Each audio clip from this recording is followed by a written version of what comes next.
আচ্ছা, আমরা কি কখনো এভাবে ভেবে দেখেছি যে আমাদের এই যে পুরো জীবন, আমাদের অস্তিত্ব, এটা আসলে মাত্র ৪টা পিলারের উপর দাঁড়িয়েছে?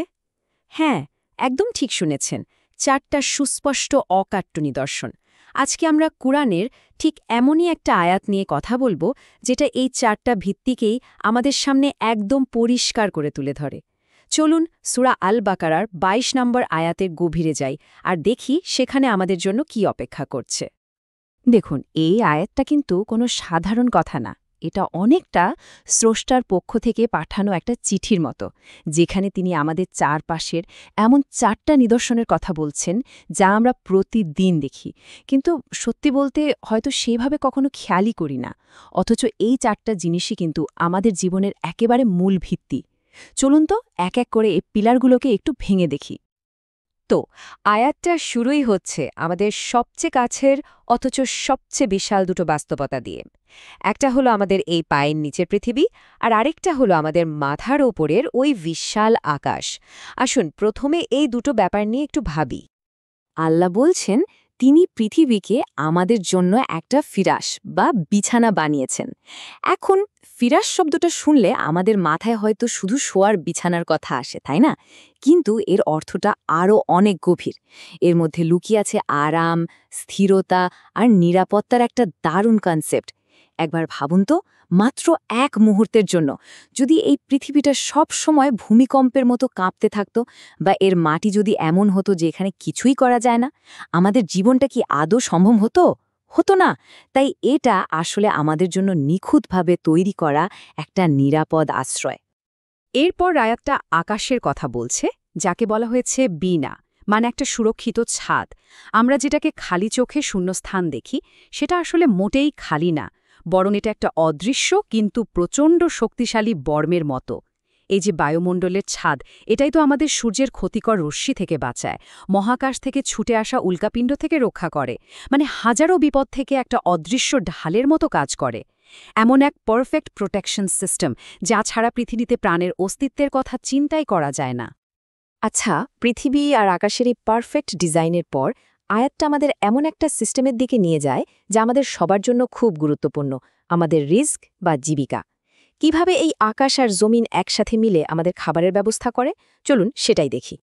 এই পুরো প্রক্রিয়াটা কি অসাধারণ, তাই না? একবার ভাবুন, আকাশ থেকে বৃষ্টি নামছে, সেই পানিটা মরে যাওয়া, শুকিয়ে যাওয়া মাটিতে জীবন ফিরিয়ে আনছে, আর তারপর সেই জীবন পাওয়া মাটি থেকেই জন্ম নিচ্ছে কত রকমের ফল, কত রকমের ফসল। আর ঠিক সেটাই হয়ে উঠছে আমাদের খাবার, আমাদের রিজিক। এটা একটা কমপ্লিট সাইকেল, যেখানে প্রত্যেকটা অংশ একটার সাথে আরেকটা এমনভাবে যুক্ত, যা এক কথায় নিখুঁত। আর হ্যাঁ, একটা ব্যাপার পরিষ্কার হওয়া দরকার। কুরআনে যখন রিজিক শব্দটা ব্যবহার করা হয়, সেটার মানে কিন্তু শুধু খাবার দাবার না। এর অর্থটা অনেক অনেক ব্যাপক। আমাদের বেঁচে থাকার জন্য যা যা দরকার, যেমন ধরুন আমাদের শারীরিক স্বাস্থ্য, মানসিক শান্তি, পরিবার বন্ধুদের ভালোবাসা, নতুন কিছু শেখার সুযোগ, এমনকি নিরাপদ বোধ করা, এই সব কিছুই কিন্তু রিজিকের অংশ। আর এই পুরো প্যাকেজটা, এই সব কিছুই আসে একমাত্র স্রষ্টার কাছ থেকে। তো আমরা কি কি দেখলাম? একটা স্থিতিশীল পৃথিবী, একটা সুরক্ষিত আকাশ, আর জীবন চালানোর জন্য একটা নিখুঁত সাপ্লাই চেইন। এই সবগুলো পরিষ্কার প্রমাণ আমাদের সামনে তুলে ধরার পর আয়াতটা আমাদের একটা ফাইনাল এবং খুবই গুরুত্বপূর্ণ সিদ্ধান্তের দিকে নিয়ে যায়। একটু ঠান্ডা মাথায় চিন্তা করা যাক, যে মহান সত্তা এই এত বড় আর এত জটিল একটা সিস্টেম নিখুঁতভাবে তৈরি করেছেন, এবং শুধু তৈরিই করেননি, প্রতিটা মুহূর্তে সেটাকে বিনা কোনো ভুলে চালিয়ে যাচ্ছেন, তার সাথে কি আর কারো তুলনা চলে? সত্যি কি চলে? এই প্রশ্নটা কিন্তু কোনো উত্তরের আশা করা হয়নি, বরং এটা করা হয়েছে আমাদের নিজেদের বিবেককে একটু নাড়া দেওয়ার জন্য। আর তাই ফাইনালি যে কথাটা আসছে, আয়াতটা শেষ হচ্ছে এই শক্তিশালী বার্তাটা দিয়ে। এটা কিন্তু শুধু একটা হুকুম না, বরং এতক্ষণ আমরা যা কিছু নিয়ে কথা বললাম, সেটার একমাত্র লজিক্যাল কনক্লুশন এটাই।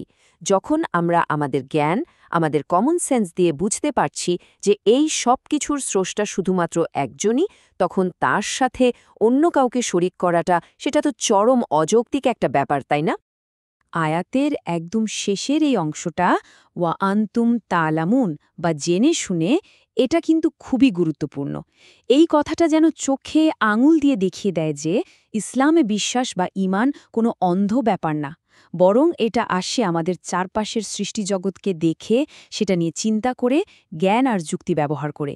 তার মানে এই সত্যটা অস্বীকার করা মানে হলো নিজের চোখ যা দেখছে, নিজের বিবেক যা বলছে, সেটাকেই অস্বীকার করা।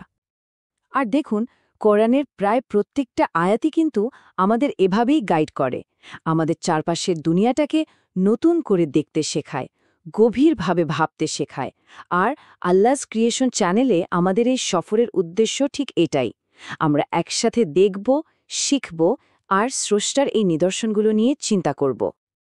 আসলে কোরআনের জ্ঞান তো একটা বিশাল সমুদ্রের মতো। এর এক একটা আয়াতের গভীরে ডুব দেওয়ার এই যে আমাদের সফর, আমরা চাই এই সফরের সবাই আমাদের সঙ্গী হোক। এটা আমাদের সবার একটা জার্নি, যেখানে আমরা একসাথে শিখব আর একে অপরকে ইন্সপায়ার করব।